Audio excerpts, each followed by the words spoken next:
This is Zettelcast, brought to you by readers, writers, thinkers, and teachers from LiLLipub, along with our partners in thought, our Zettelkastens. In this show, we share discoveries that our Zettelkastens have shown us. There you go. And compare notes on how we're using this marvelous invention in our creative work. Thank you for joining us. All right, Brooke, do it again. All right. Episode 6, A Lukasa Hiding in Plain Sight.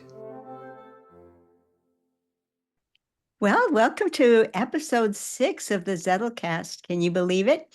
Well, we are back together and we are prepared for an awful lot of fun. I hope you will enjoy this episode. We have a couple of fun games and a little bit of work on a project that we've started on. So got all excited about this idea of using our Zettelkastens as partners in a writing project. So it may look like there's 5 of us, but in reality, there's 10 of us are collaborating on this writing project. And sometimes we don't know which one of each duo is going to take the major role. This will remain to be seen. Well, we're going to start with an episode activity that has a lot to do with how we use our Zettelkastens. We're going to share one card that Julianne provided us, and we're going to show our thought processes and where we place it within our Zettelkasten, so you can have the opportunity to see how 5 different people with 5 different Zettelkastens will go about placing a given card into their system. So who wants to start us off? Well, mine is probably the shortest one. So let me do that and move on out of the way for the longer, more in-depth presentations. Okay, so I've started my Zettelkasten over again as a minimalist. And I also decided that I would I keep borrowing these pages from other places, but I think they're working. So I'm borrowing a thought process from Victoria, I think. And I have a number that's set up for this adventure, period. Okay, it is the Roanoke category. It's by itself. It's by itself, sitting there and with this first card and ready to grow. That's what I decided I would do. Okay, see how short that was? Yeah. Okay. Wow, thank you. That's probably the most practical choice imaginable.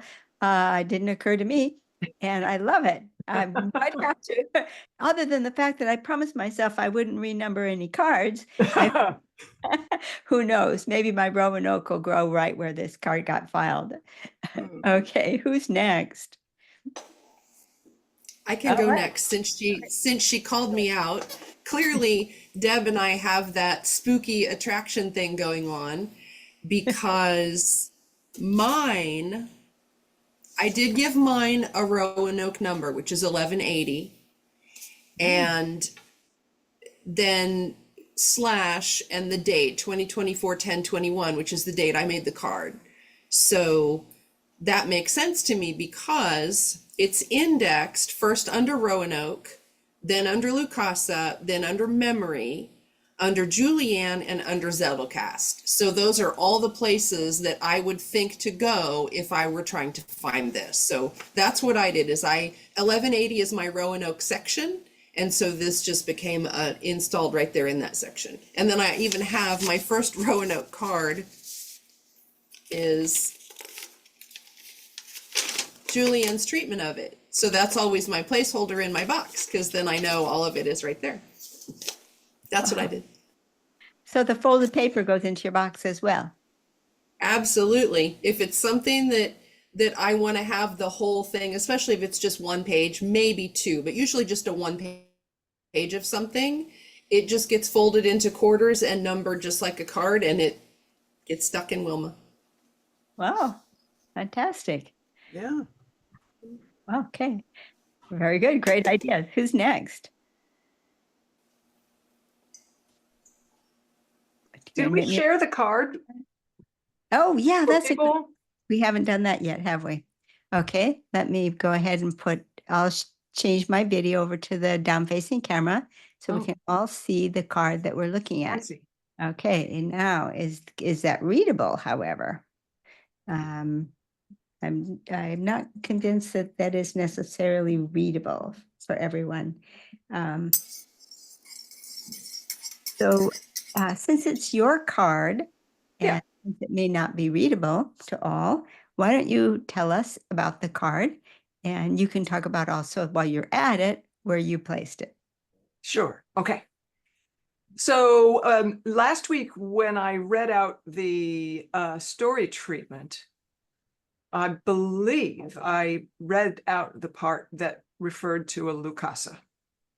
That the farewell hall with its columns and walls studded with these things is in fact a lukasa. So what is a lukasa? I learned about a lukasa from Lynn Kelly, who has written a number of quite fascinating books. And the memory code is the one that I cited in this. But she also has another. So the memory code is a book that explores ancient and indigenous ways that people have been remembering things. And a lukasa is an indigenous way that a particular group of people in Africa have been remembering things. So it is a handheld device. And if you get her book, The Memory Code, or also another book called Memory Craft, where she talks a little bit more about it and how she has created one for herself. And it's quite astonishing what she did. But it's handheld. It's like the size of a phone. And it's got beads and shells and maybe some scratchings on the surface. It's like a piece of wood that's got these things adhered to it. And if you know anything about a memory palace is a place where you can focus your own personal memory and put yourself in a location. So it's very easy for any of us right now to kind of imagine that we are in our kitchens, even though we're not there, right? And we could imagine something happening in our kitchens that we want to remember in the future. And that activity of placing something that helps you remember, and there's a lot that you can get into there. It's generally you create a story or act something out, you make it really vivid. You stick that in a place. Well, what the lukasa does is it shrinks those places down to little bitty beads and shells. And so you interacting with the lukasa, you're touching the beads, you're touching the shells, and that activity you can still imagine in a minute scale, gigantic things happening where that bead is, that's just at the upper left-hand corner, right? So it's a handheld memory device, and African people who were trained to use it, basically they're trained on remember a bunch of stuff. Now use this lukasa to help you, and they remember encyclopedic amounts of stuff. And Lynn Kelly talks about having a very poor memory her whole life. And she learned about this and she's like, this is not going to work, but I'll try it. And she took a hunk of wood and she had some old jewelry and she tore it apart and she just like glued it on there. And she ended up, to her own astonishment, able to remember 420 different species of birds in Australia through holding that thing in her hand. Wow. Mm-hmm. And so that's what a lukasa is. So where did I put it? I didn't put it into Roanoke because I came at it is coming to life as an expression through Roanoke, but for me, it's something else. So I put it in a general section that I needed to create for this purpose, because I went looking in my index, and all of the things that I have in my index and in my Zettelkasten that pertain to memory were a little too specialized in a different direction. So for example, I have a section that talks about how I might integrate my work on memory with the Zettelkasten. Close, but that's not, and even though this is Zettelcast, right? It's close, but that's not really, it didn't want to live there. It wanted to kind of, it wanted to be with a little more general information. So I created a card, it's a category card, 2500 memory arts. And I wrote on the category card, Ars Memorativa, strategies and techniques developed to enhance and optimize natural human capability to store and retrieve information to and from memory. And so 2500 is the category, and lukasa is the first kid in there. And so it's 2500.1. Yeah. Very good. All right. Thank you. Okay, Mel, you're on the hot seat. So I did start with, of course, the card from Julianne. And I actually already had a memory section in my Zettelkasten. So I had to take a look at my index card and entries, and based off of what she used for her tagline, I basically just copied her card exactly, so that it would go into my Zettelkasten the same way she has it in hers.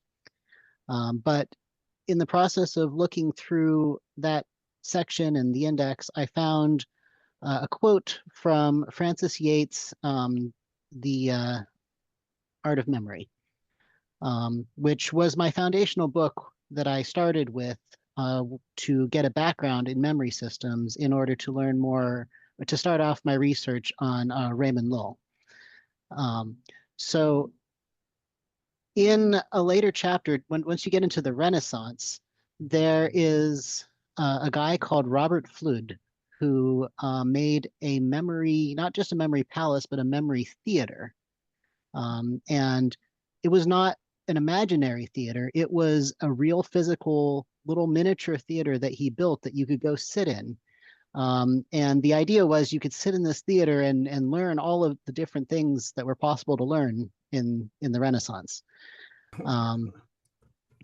So the quote from that book was about this. It said, "It is because Flood's man as microcosm potentially contains the world that he can reflect it within. Flood's occult art of memory is an attempt to reproduce or recreate the macrocosm-microcosm relationship by establishing or composing or making conscious in the memory of the microcosm the world which he contains, which is the image of the macrocosm, which is the image of God." So, you know, the concept of microcosm and macrocosm, it was very a common image then of, you know, the world and specifically humans are the image of God and contain everything of God in miniature. So if we can understand ourselves, then we can understand God, was the idea. And so I had written this down because it was a good encapsulation of what Lull, Bruno, and Flood were all trying to accomplish with their various different systems. And a very interesting thing about that theater is that you might think that all of the attention would be focused on the stage, because that's usually how it works in a theater. But actually in this memory theater, the user would sit where the stage is and would look out towards the audience, and the layers of seats going up, as they were in a theater usually are. That's where all of the different, you know, memory images were stored.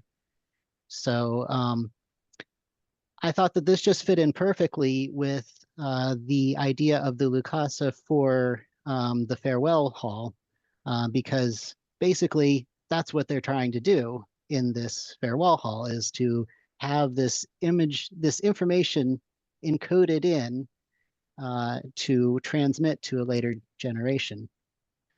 And I don't think I brought it up with me, but I did write another card. This one is just in my general Zettelkasten, but I did write a card talking about how it would fit into the story. And I was kind of wondering, well, how am I going to number this one? Like, I didn't want to put it into just the general because it was part of the story. So I haven't done it yet, but yes, I will be making a Roanoke section to put stuff specifically for the story. Yeah. Yeah. Thank you so much. Thank you, all of you. Well, I guess I'm on the hot seat now, so I'll go ahead and share my camera.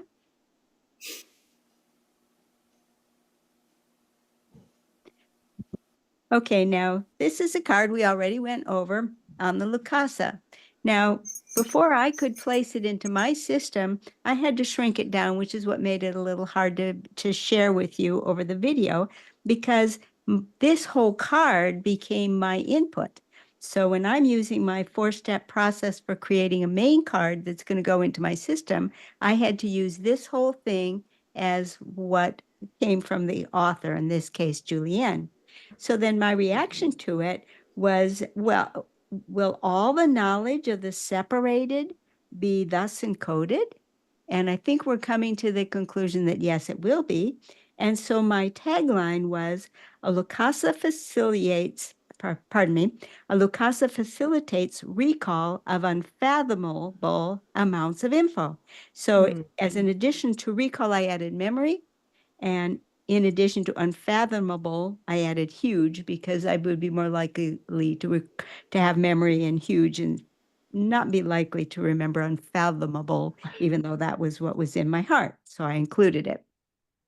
So then, as to where this is going to go, I don't really have a memory section in Zeek, although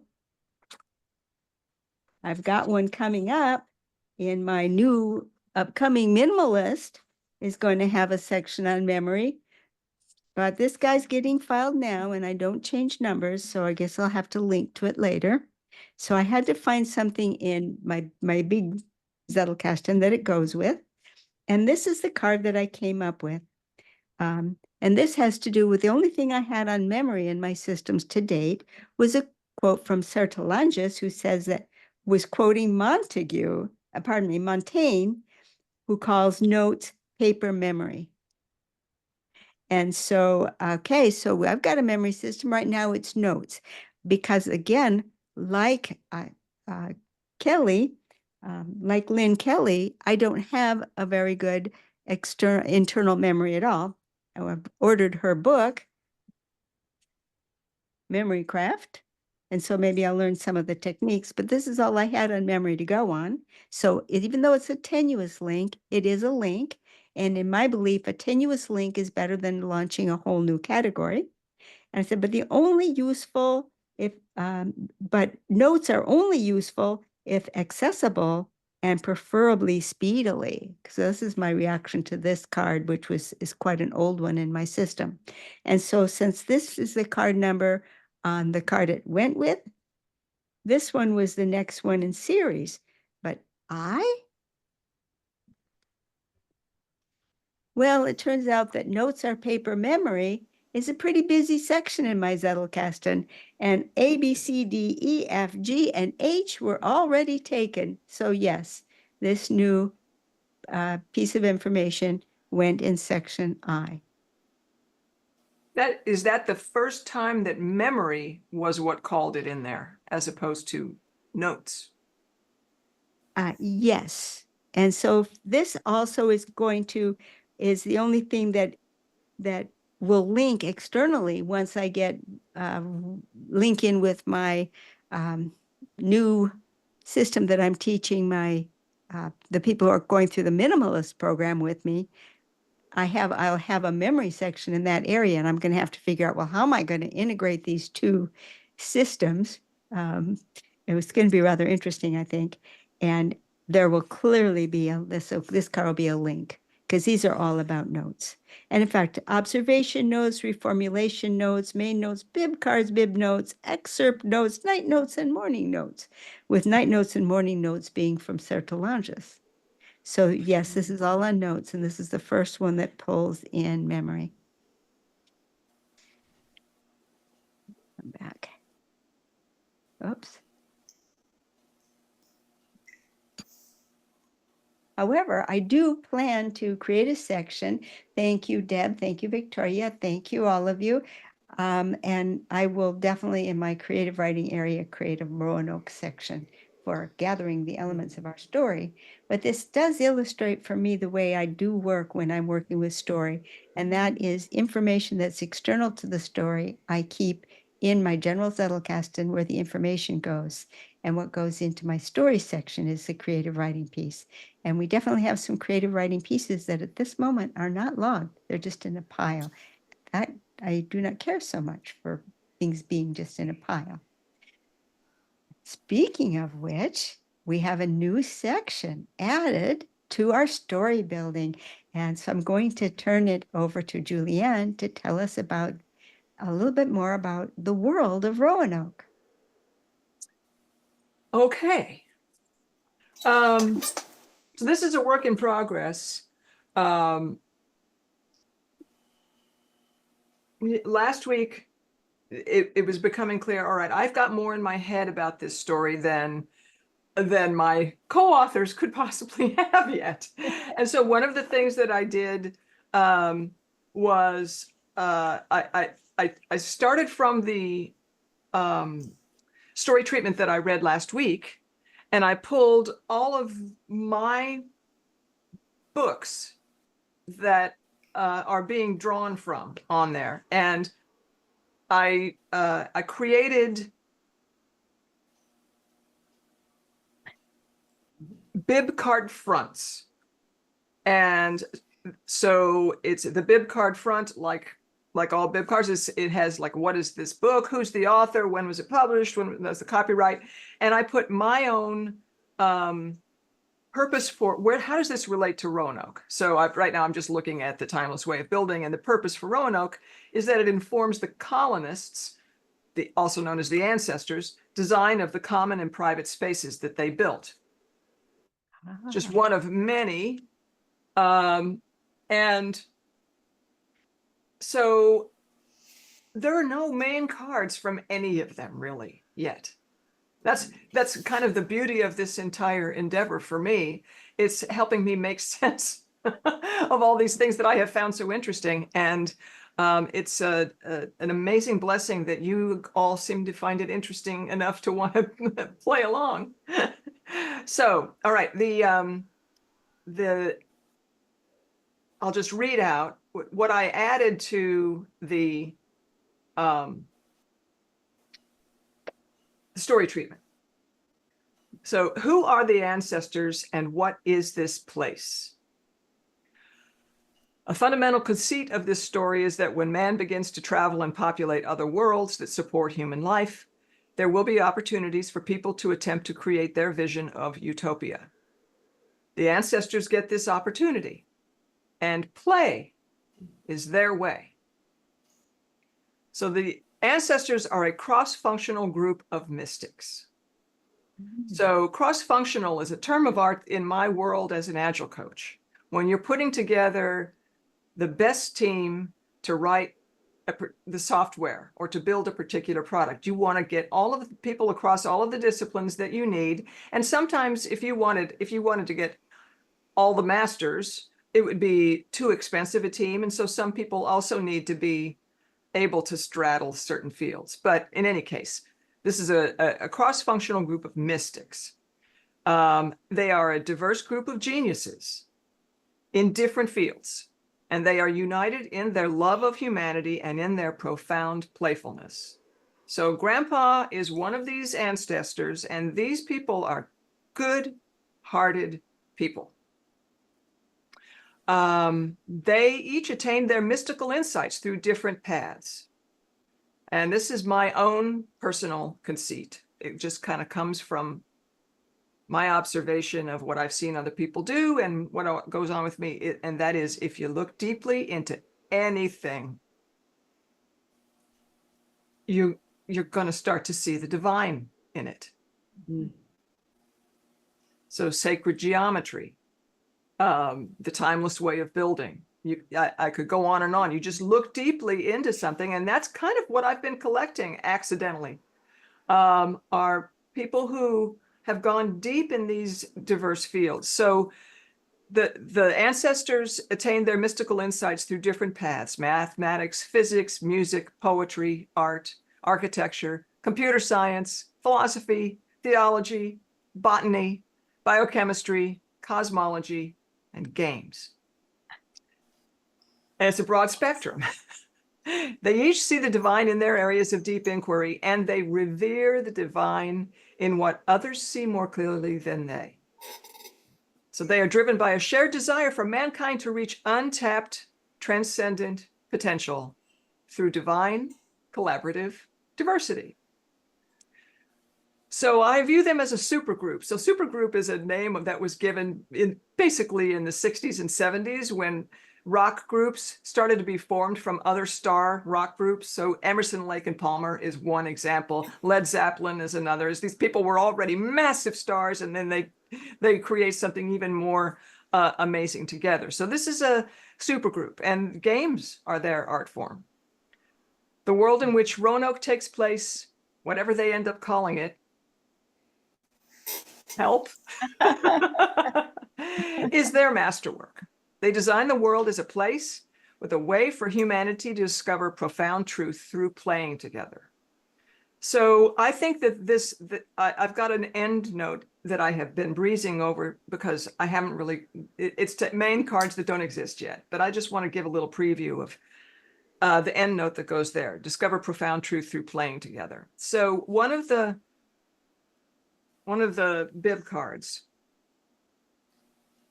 is from this book called Reality is Broken Oh, by Jane McGonigal. yeah.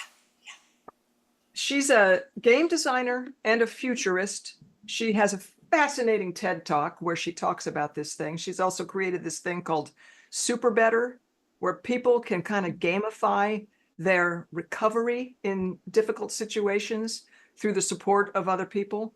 So she's all about, well, what reality is broken.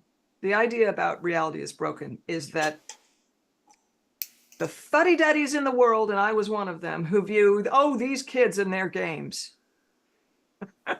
as wasting their time.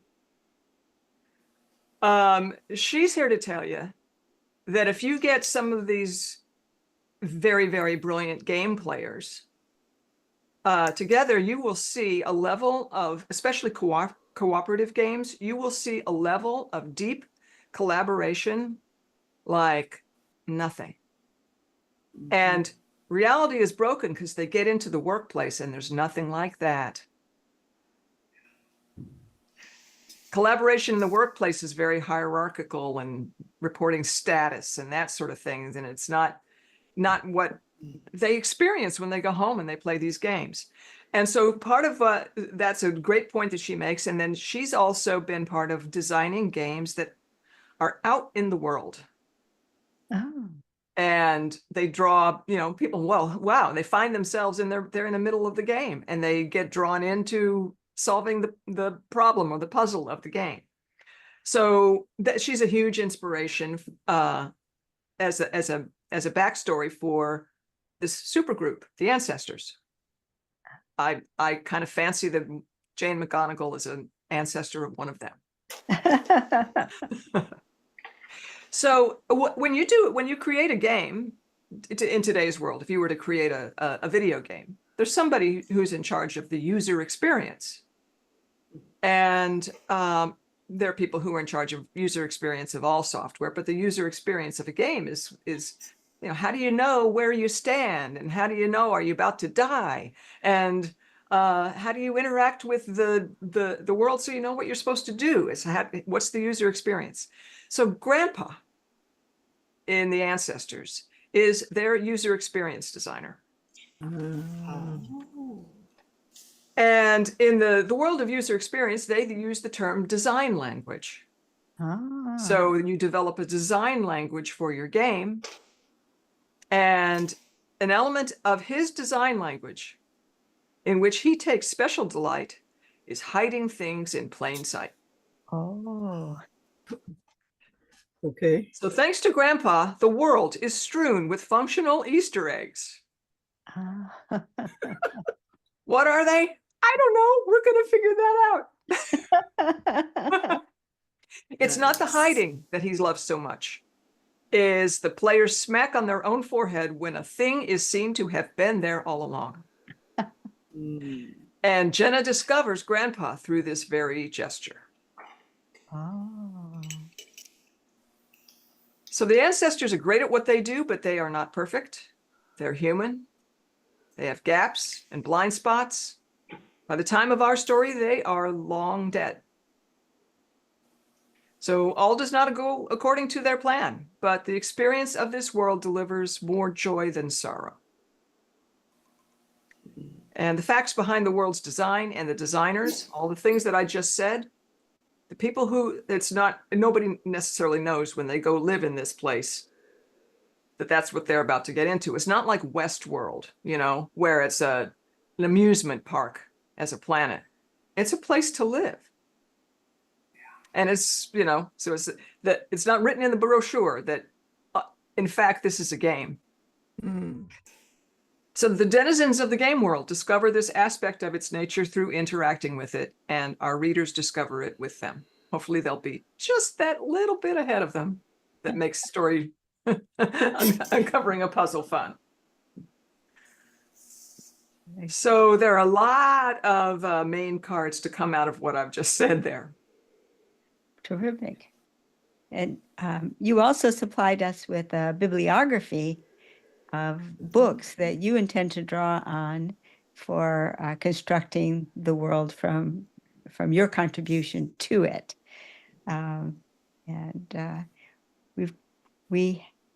What we have to decide as a group is, are these people really long dead? Because didn't Jenna meet the grandfather, and didn't the grandfather communicate with her?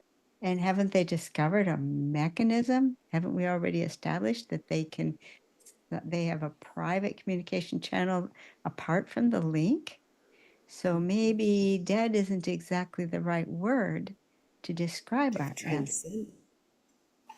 Yeah. Well, yes, in the human body form, they're long dead.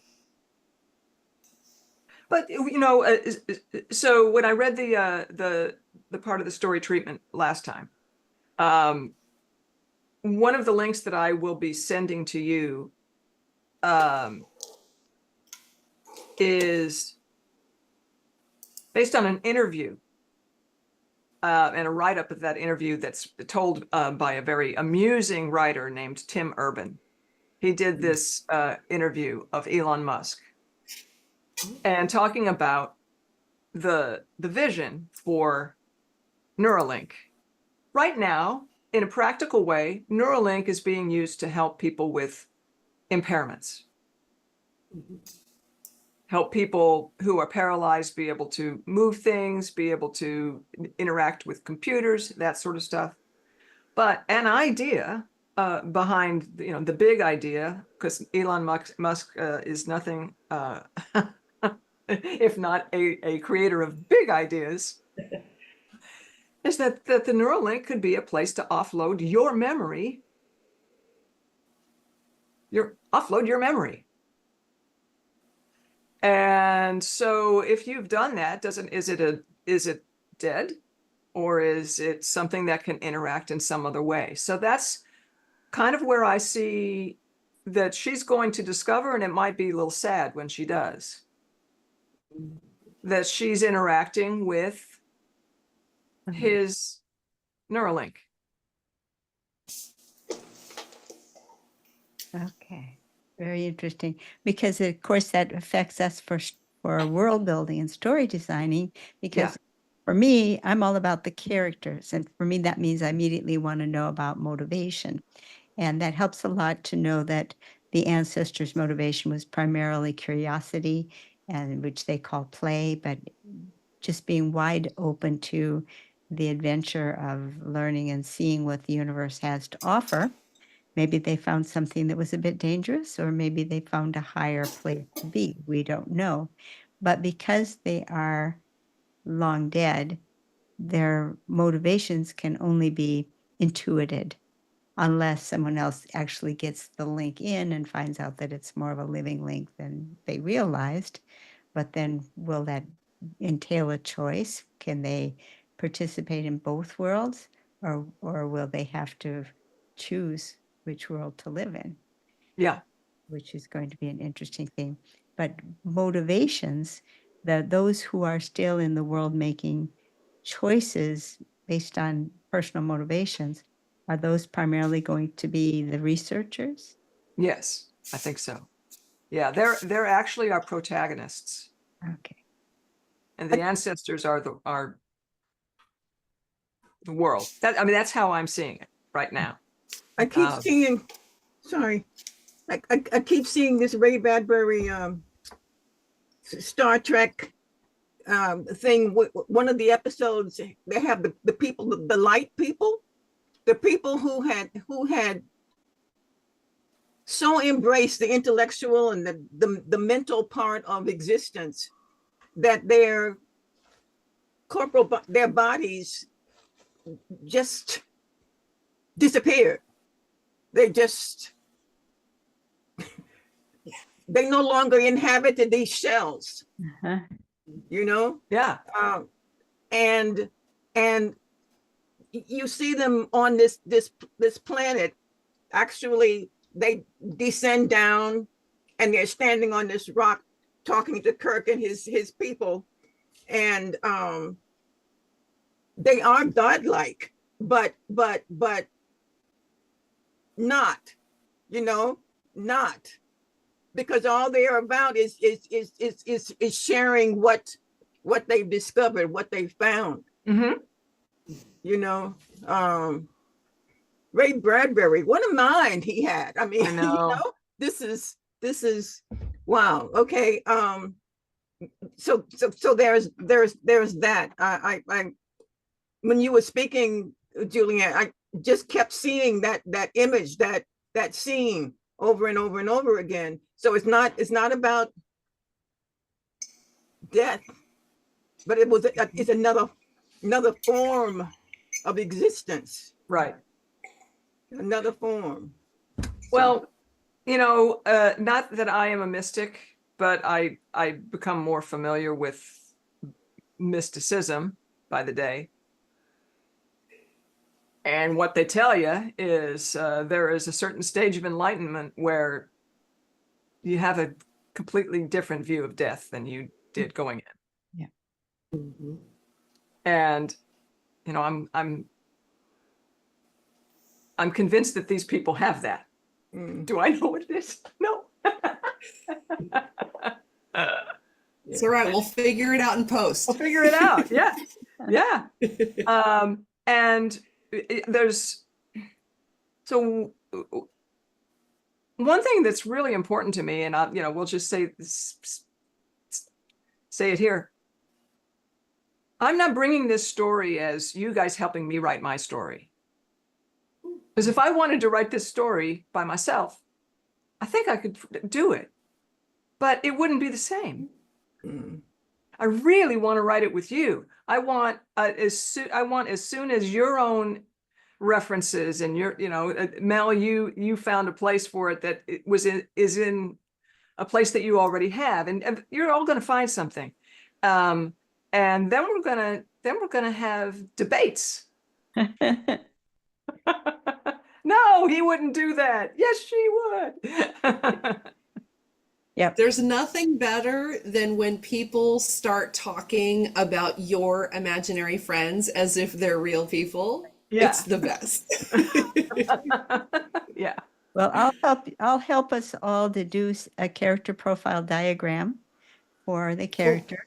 And I realize now that the character profile diagram is a lukasa, because each character trait put on one of those character profile places is tied to a story that explains why that trait belongs to them and why it's in that place, why it's a wing trait or a rudder trait or whatever it is.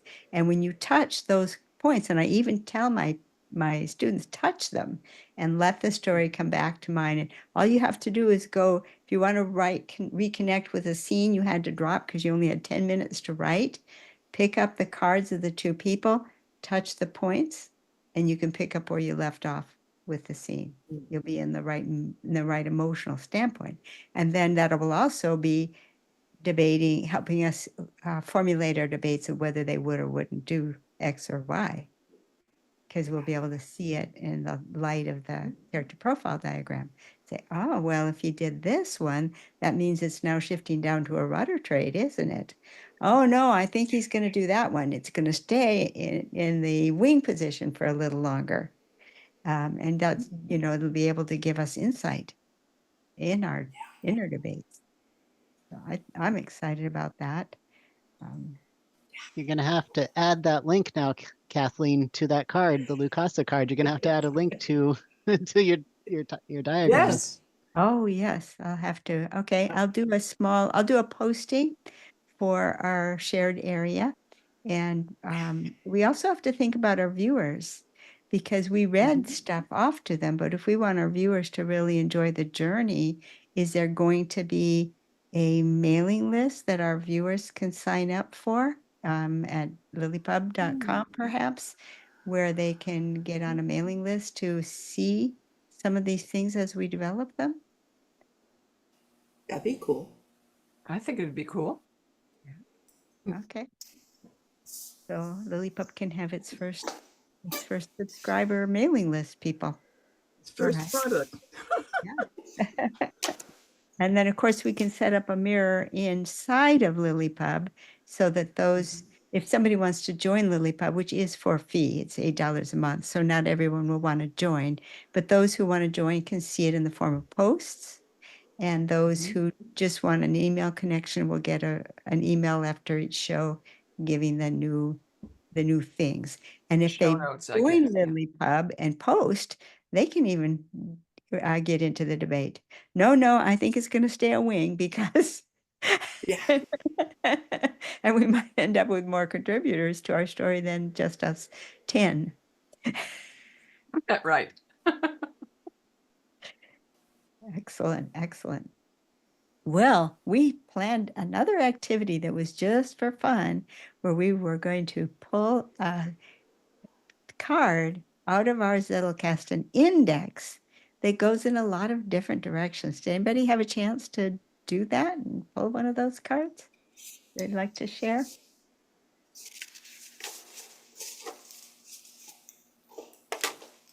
I did pull one. I feel like I've been doing a lot of the talking, so I'd be willing to welcome other people to share theirs first, but I do have one. No, go. Kick us off. All right. Maybe I should share my screen. So this relates to the musical mysticism that is inherent in Roanoke. So this is about the comma, and the comma, which comes from the Greek comma with a K, is something that was discovered a very long time ago, certainly by the ancient Greeks. It's about the way that we hear musical sound. So musical sound meaning a pitch that's steady as opposed to noise of a jackhammer. So a pitch that is steady vibrates in such a way that multiples of prime numbers get involved in creating the way that we hear the sound. So it creates higher and higher notes. Like you're playing, I'll sing some note, and even my vocal cords and everything, there's something that happens where very minutely you're going to hear something an octave above and an octave above that, and other notes along the way. The relationship of those creates the timbre of the sound. And whenever you're singing and you sing a melody and it sounds like it's really in tune, you're not singing quote unquote off key. That key that you are on as opposed to off is also influenced by these prime number multiples. All right. The thing about prime numbers, the kind of mystical thing about prime numbers is if you create a bunch of prime number multiples, they don't overlap with other prime number multiples. You end up with kind of independent little worlds that started from one place as opposed to starting with something that seemed like it was quite close, and they end up diverging. So there are ways that you can, if we talk about those prime numbers, that if you multiply them in one way, you'll get to some very, very fast frequency sound. And if you multiply them another way, you'll get to another fast frequency sound that's really close, but not the same. And the difference is the comma.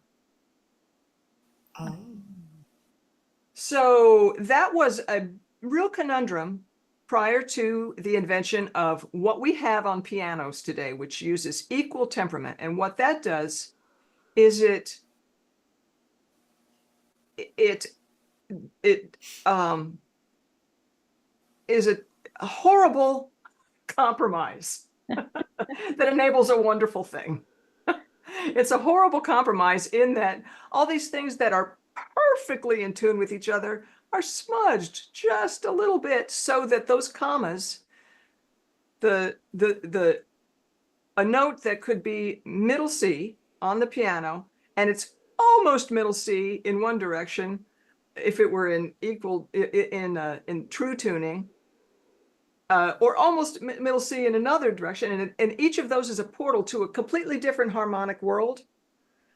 It all converges into this thing, this compromised thing that our piano tunes to middle C. And the thing that's amazing, right? This all sounds so technical. The thing that is amazing is that somehow the human ear has the ability to hear through these compromises. And when you switch keys, you have switched keys. It's not just higher or lower. It's like you sort of feel, okay, we've moved. And so this is a conversation between reality as given to us and our own imagination. Mm. So I pulled this out not because it leads to everywhere, but because it should in my Zettelkasten. It is, I was introduced to these thoughts in 1997, and I've never been the same. So That's awesome. This is gonna have a whole lot of friends in the Zettelkasten, but right now it's waiting for everybody to catch up. Wow. Okay. Well, I took a very different understanding of that quest. So I just pulled a card. Actually, I have two cards in my system that are on, three. I dropped one of them. Now I'm down to two. Cards in my system that had the keyword life. And it was fascinating to me how many different directions that one term that you would think would be so simple and so straightforward. But when you think about it a little bit deeper, it goes in 1,000 directions. Like the first one on this is moderation is attention to balance in one's life. Well, that's what you would think of life, is just how we live. That's what life is. But then you talk about something out of the Bible, the bread of life discourse. Woo, now it's scriptural, metaphysical, and it goes off into very different directions of theology even. So then now we talk about implementers bringing ideas to life. What do you mean when you brought an idea to life? That's now you're creating something that didn't exist before. And of course, we talk also about whether or not a character has life. They're not living, they're a fictional character, but we can say whether this character does or does not have life. And so then you could even come into terms like this one came out of Quentin Payne's program on how to become a good copywriter. And he was defining a number of terms that came out of not argumentation, rhetoric, came out of rhetoric. Rhetoric. And this one was called acedia. And that is a spiritual life upper limit problem where you are not willing to go to your heights. And so so that has to do now we're talking about is your life living up to its potential? And I dropped one card, so I haven't got any more to share. Am I Anybody else? nuts? That all sounds like commas to me, no? Of course, it's all Inspector Comma. Yeah, wow. Links, for sure, okay.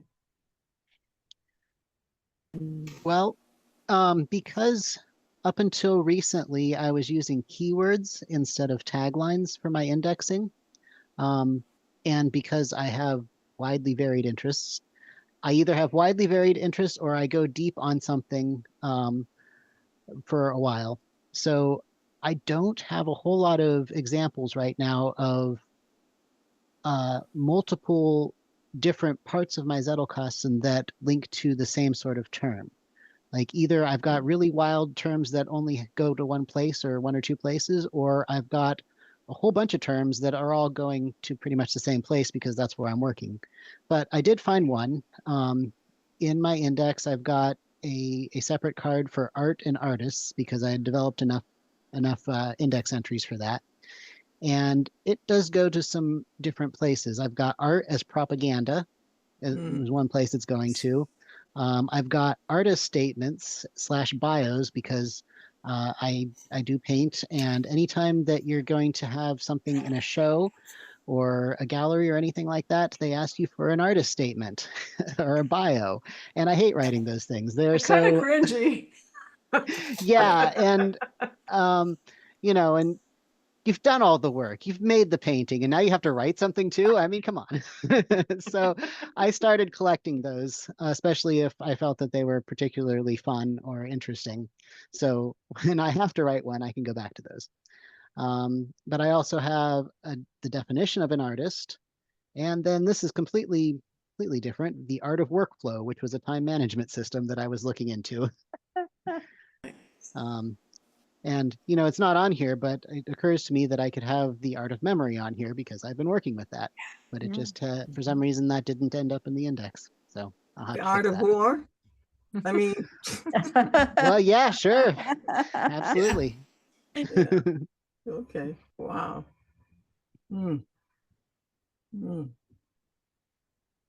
Well, Victoria, did you have one to close us off with?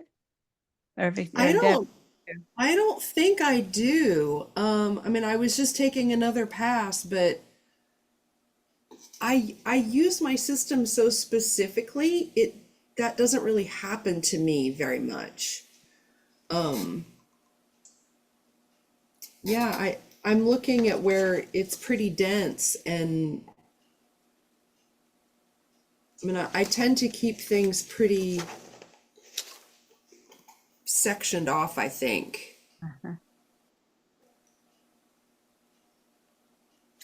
I thought maybe under characters it might get crazy, but not really. Now, I can say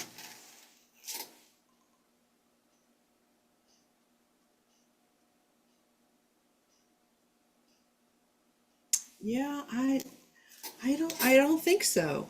Mine stays pretty compartmentalized really, and it tends to not go too crazy. But I will say this, circling back to where we started with the memory palace, working on my Zettelkasten for fiction book, and I'll just make a quick comment because I had a huge aha moment, Julianne, when you were talking about that, when you were going over your card. I have tied parts of the book to places because I really stalled in my writing when I would sit down here at my desk, which is where I do everything, and I would have to pull out the components of the book and lay everything out and find the cards and all the things and then get back into that writing flow. And then I would put everything away and I would have to do that every time. And it made the writing so hard. So I got the stand-up desk and I set it up, and it didn't occur to me that I did this until you were reading that card. And I was like, holy crap, that's exactly what I did. I have the working manuscript is here on the left, always there. I have the place where my computer goes. My note box is here, which I have a satellite note box that's only for the book. Everything is in its place.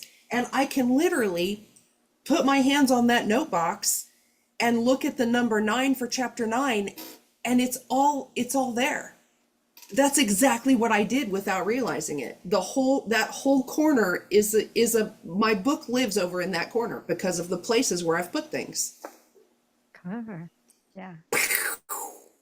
I got an It image works. of those gigantic pipe organ consoles in a cathedral, right? Yeah. And there's Yeah. Victoria.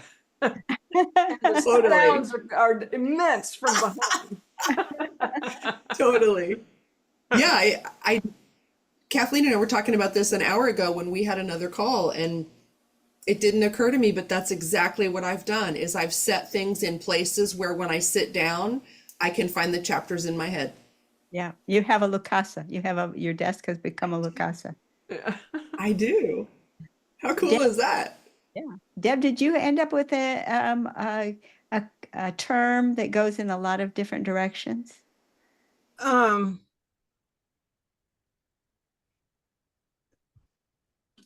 The term that keeps ringing in my mind, but it's not written anywhere. It's not anywhere, but it's why. Oh. You know, why this, why that, and that relationship that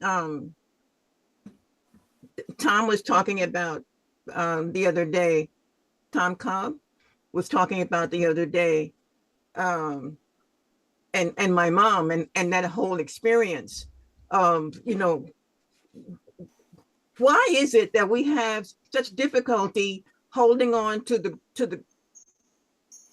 real, and we keep going off on tangents or allowing ourselves to be pulled off on tangents that are actually illusions, and these illusions have all kinds of names, illnesses and stuff, confusions, things that I don't know if anybody read 2150 AD. That was what was her name? Thea. But it was about a future world, basically. And in this world, if you hit somebody, you ended up hitting yourself, kind of thing. It just, it was unbelievable. Unbelievable. 2150 AD. If you run across it, check it out. You'll not be sorry. Okay. But so the whole thing is why. And even the lukasa, I'm saying, oh, so Kelly didn't come up with their method, but in terms of refuting what they, or trying to, or thinking about refuting what they said, she said, okay, let me see what this is about. with the typical arrogance, and then aha, boom, oh my God, this works, you know. And so I'm saying, okay, so does that mean that we each need to come up with our own lukasa? Or is there some kind of universal lukasa that so-called modern mankind we can use? Do we create it, and like Kathleen was, that drawing I made of her building the bridge across the chasm as she was going. So are we doing that? Are we building our own lukasa as we are traveling across this immense place that we are imagining together? Why? Why?